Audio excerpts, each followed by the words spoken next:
Party working president KTR Hyderabad BRS party ఎమ్మెల్యేలతో కలిసి Fatehnagar STP plant ను సందర్శించిన కూకట్పల్లి ఎమ్మెల్యే మాధవరం కృష్ణారావు. కేటీఆర్ అనంతరం కూకట్పల్లి ఎస్టీపీ ప్లాంట్ ను సందర్శించారు. కేటీఆర్ వెంట MLA Krishnarao, Maganti Gopinath, Sabitha Indra Reddy, MLC Mahmood Ali, MLA Talasani Srinivas, Rajasekhar Reddy, KP Vivekananda Reddy, Mutha Gopal, Padmarao Goud తదితరులు ఉన్నారు.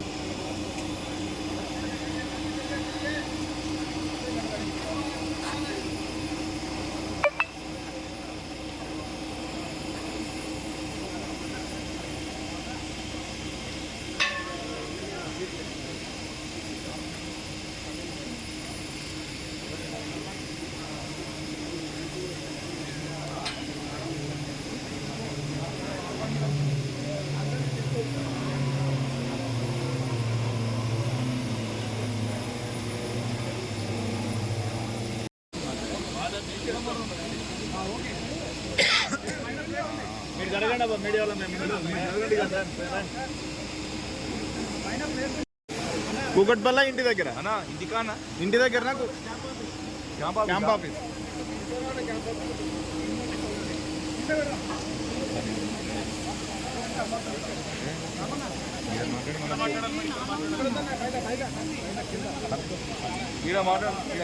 న్యూస్ అనేమో నెత్తి పట్టుకుంటూ కెమెరా వెళ్తే రాదు ఇక కొని పోతే రాదు.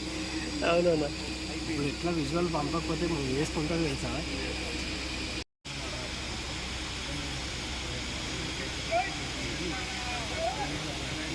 సీరియస్ ఎంత వచ్చినాడు తీసుకోవాలి.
గత ప్రభుత్వం చేసిన మంచిని మంచిగా ప్రజలు గుర్తిస్తారు, గుర్తిస్తూనే ఉంటారు. మేము ఇవాళ ఒక ఎస్టీపీని సందర్శిస్తున్నాము.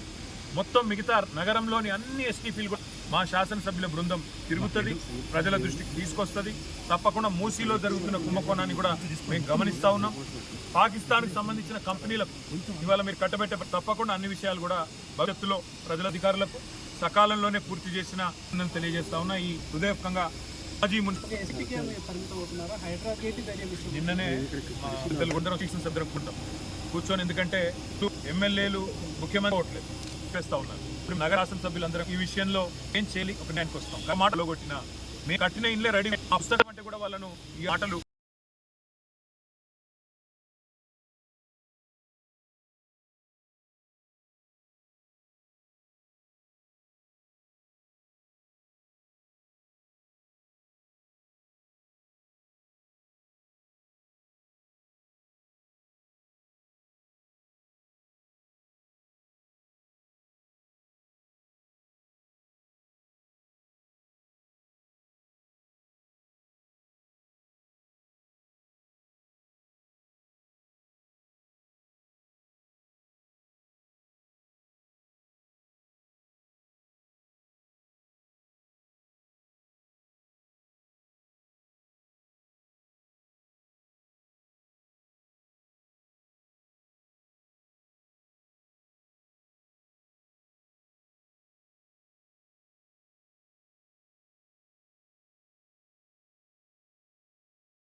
పెద్దలు మాన్యులు తెలంగాణ తొలి ముఖ్యమంత్రి కేసీఆర్ గారి నేతృత్వంలో జిహెచ్ఎంసీ పరిధిలో ప్రతిరోజు ఉత్పత్తి అయ్యే 2,000 మిలియన్ లీటర్లు ఏదైతే అంటే 2,000 మిలియన్ లీటర్లు అంటే దాదాపు 20 కోట్ల లీటర్ల మురికి నీరు ఏదైతే ఉన్నదో దాన్ని సంపూర్ణంగా శుద్ధి చేయాలన్న ఉద్దేశంతో ఆనాడు దాదాపు 4,000 కోట్ల రూపాయల ఖర్చుతో 31 సివరేజ్ ట్రీట్మెంట్ల ప్లాంట్లకు ఆనాడు నిర్మాణానికి శ్రీకారం చుట్టడం జరిగింది. ఆ 31 సివరేజ్ ట్రీట్మెంట్ ప్లాంట్ల నిర్మాణం పూర్తి చేసి భారతదేశంలోనే ఏకైక నగరం 100% సివరేజ్ ట్రీట్ చేసే ఏకైక నగరంగా హైదరాబాద్ని మార్చాలనే ఒక బృహత్తర సంకల్పంతో పెద్దలు కేసీఆర్ గారి ఆశీర్వాదంతో ఈ కార్యక్రమాన్ని తీసుకోవడం జరిగింది. ఇవాళ చాలా సంతోషంగా ఉంది. మా కూకట్పల్లి ఎమ్మెల్యే కృష్ణారావు గారి ఆహ్వానం మేరకు, పెద్దలు శ్రీనివాస్ యాదవ్ గారి ఆహ్వానం మేరకు వాళ్ళ కూకట్పల్లి కాన్స్టిట్యున్సీలోని ఫతేనగర్ ఎస్టీపీ ఏదైతే ఉన్నదో ప్రారంభోత్సవానికి సిద్ధంగా ఇప్పుడు ప్రస్తుతం ట్రయల్ రన్ దశలో ఉన్న ఈ ఎస్టీపీని 133 MLDల కెపాసిటీ కలిగే ఈ ఎస్టీపీని సందర్శించడం మా గౌరవ శాసనసభ్యులందరం కూడా కలిసి పెద్దలు శ్రీమతి సబితా ఇంద్రారెడ్డి గారు, సోదరులు మాగంటి గోపీనాథ్ గారు, మరి రాజశేఖర రెడ్డి గారు, అదేవిధంగా శాసన మండలి సభ్యులు పెద్దలు మహమూద్ అలీ గారు, అదేవిధంగా గౌరవనీయులు షంబీపూర్ రాజు గారు, మా రాగిడి లక్ష్మారెడ్డి గారు, అదేవిధంగా మా స్థానిక కార్పొరేటర్ అందరం కూడా కలిసి వీటిని సందర్శిస్తూ ఉన్నాం. ఇది ఎస్టీపీల సందర్శనలో ఈరోజు మొదటి అడుగు మాత్రమే. ఇంకా కుకట్పల్లిలో ఇంకా దాదాపుగా మొత్తం 31 ఎస్టీపీ, ఉప్పల్లోని నల్ల చెరువులో, అదేవిధంగా మాకు ఎల్బీ నగర్లో, ఇంకా కుత్బుల్లాపూర్లో, ఏవేవైతే రాజేంద్ర నగర్లో ఎస్టీపీల నిర్మాణం చేపట్టామో అవన్నిటిని కూడా మేము సందర్శిస్తాము. ఏ రకంగా కేసీఆర్ ప్రభుత్వం హైదరాబాద్ మహానగరంలో జిహెచ్ఎంసీ పరిధిలో మరి 100% శుద్ధి చేసిన మురికి నీరును ప్రజలకు అందించాలని తపన పడ్డదో మళ్ళీ గుర్తు చేస్తాం. అయితే ఈ అన్నిటికంటే ఇక్కడ అడగాల్సిన ముఖ్యమైన ప్రశ్న ఏంటి అంటే, ఈ మురికి నీరు మొత్తం హైదరాబాద్లోని వివిధ నాలాల ద్వారా ప్రవహించే మురికి నీరు శుద్ధి చేసిన తర్వాత ఇదంతా 94% మూసీలోకే పోతుంది. ఇవాళ ముఖ్యమంత్రి గారు మూసీని నేను సుందరీకరిస్తాను, మూసీ ప్రాజెక్టును అద్భుతంగా చేస్తాను అని మాట్లాడుతూ ఉన్నారు.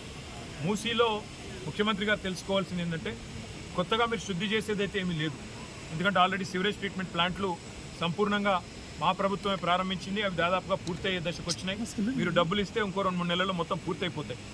మరి 4,000 కోట్లు ఖర్చు పెట్టి మొత్తం 100% సివరేజ్ ట్రీట్మెంట్ అయిపోయిన తర్వాత మరి వాళ్ళ ముఖ్యమంత్రి గారు ఆయన మంత్రివర్గం మాట్లాడుతున్న మాటలు, మూసీ ప్రాజెక్టు కోసం 1,50,000 కోట్లు ఖర్చు పెడతామని ఒకసారి, 50,000 కోట్లు అని మరొకసారి, 70,000 కోట్లు అని మరొకసారి ఏవైతే మాట్లాడుతున్నారో ఈ మాటలు చూస్తూ ఉంటే మాకు అనుమానం వస్తూ ఉన్నది. ఎందుకంటే అసలు ఉద్దేశం మూసీ సుందరీకరణనా లేక ఇంకేదన్నా ఉన్నదా అనేది కూడా ప్రజల్లో కూడా అనుమానాలు కలుగుతూ ఉన్నాయి. కాబట్టి నేను రేవంత్ రెడ్డి గారికి, మున్సిపల్ శాఖకు కూడా చెప్పేదల్లా ఒకటే, మీరు ఆల్రెడీ కేసీఆర్ గారు ఏదైతే మంచిగా వడ్డిచ్చిన విస్తరలాగా మీకు అన్ని పంచపక్ష పరమాన్నాలు పెట్టి మీకు అసలు ఒక ఇల్లు కట్టలేదన్నారు. నాకు ఆశ్చర్యం అనిపించింది.